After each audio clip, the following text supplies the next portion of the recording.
دا ټیم موجود یم د ضلع باجوړ هډ کوارټر خار بازار کې.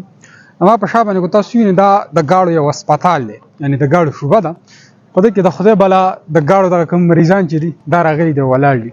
د خدای بلا خلک دلته د ورځې چې کوم دی نو په سلګونو خلک راځي او په سلګونو خلکو د دې ځای نه وځي.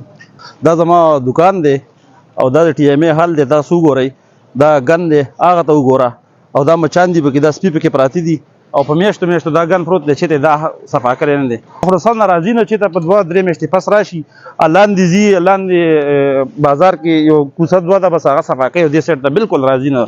دلته چې کوم د ناستې ولاړې کوم تنظیم دی هغه نشته.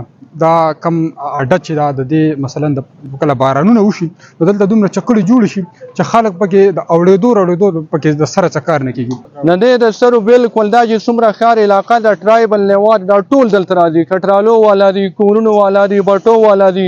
هالند کې زه به ته نومره ووایم دا ډاکټران دا ډسپنسران چې کوم دي دا سینونجونه هم دلته پراته دي، هغه هم دلته راوړي. شاته ډېرانو کې تاسو وګورئ ماشومان راځي، هغه په دې کې مختلف قسم سامان راغونډي کوم چې د خطرناکو بیماریو سببونه جوړېدای شي. خدای شته په باجوړ کې د سره بیماری نه وي. دا ډېرانونه ټیامو والا دلته موږ نه دا منتخب کړی هر قسم بیماری، هر قسم وایرس دا زموږ باندې مارکیټ ته راغلی. لکه ته چې هسپتال ته لاړ شي نو بساو کې به 80% کسان د ریسک آوټ مارکیټ دي، ولې چې دلته د غونډ جراثیم دلته پراته دي. دا چې د سیلۍ راشي دا پلسټیک کې د سیمځي باندې پلسټیکو کې څه دوايي نه وي، باندې کې ټول همدغه زهریلا حالات دي.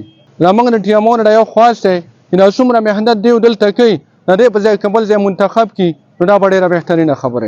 حقیقت دی ټیامو ډېر پاره په نور ډسټرکټو کې چې په کوم ځای کې ګندګي نه چې هغه لري کې په کوم ځای کې داسې د ټي ایم ای متعلق کم سیستمي د هغې یا نالۍ بندوي یا نالۍ یا ډېرانونه وي، خو دلته به زه داسې خبره وکړم زموږ څخه خورې کوآپریټیو راسئ ګزاره راسه کوي، خو نور خلکو ته ډېرې ستونزې دي.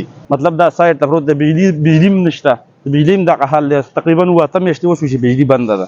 نو بس دا تاسو په دې باندې رپورټ وکړئ. دا مسجد دی او مطلب د دې ډېران نه ډېر زیات تکلیف دی، بي دی، ګن دی، نو کو دا صفا کې نه مهرباني وایي. ریکروټمنټ شته، تجاوزات شته، خو موږ پکې څه ځایونو کې شته چې د هغې نه خلکو ته ډېر مشکلات دي.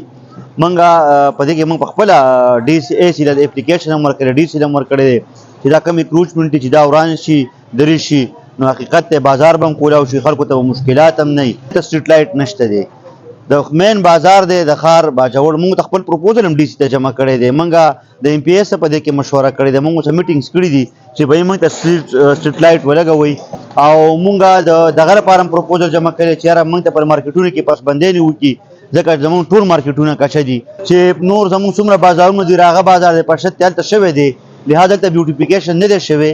نو موږ په دې باندې خبره کړې چې دا خو د باجوړ مرکزي بازار دی، ډېرې بیوټیفیکیشن هغه راته دا یقین دهاني راکړې ده چې یاره حقیقت د دې بیوټیفیکیشن د فنډ وجې لږ لیټ شوی نو موږ په هغې باندې خبره کړې ده او په اعلی حکامو باندې موږ دا غږ هم کوو چې بهی دا مین بازار دی چې بیوټیفیکیشن کم فنډ دی چې دا دې ته جلد ریلیز شي.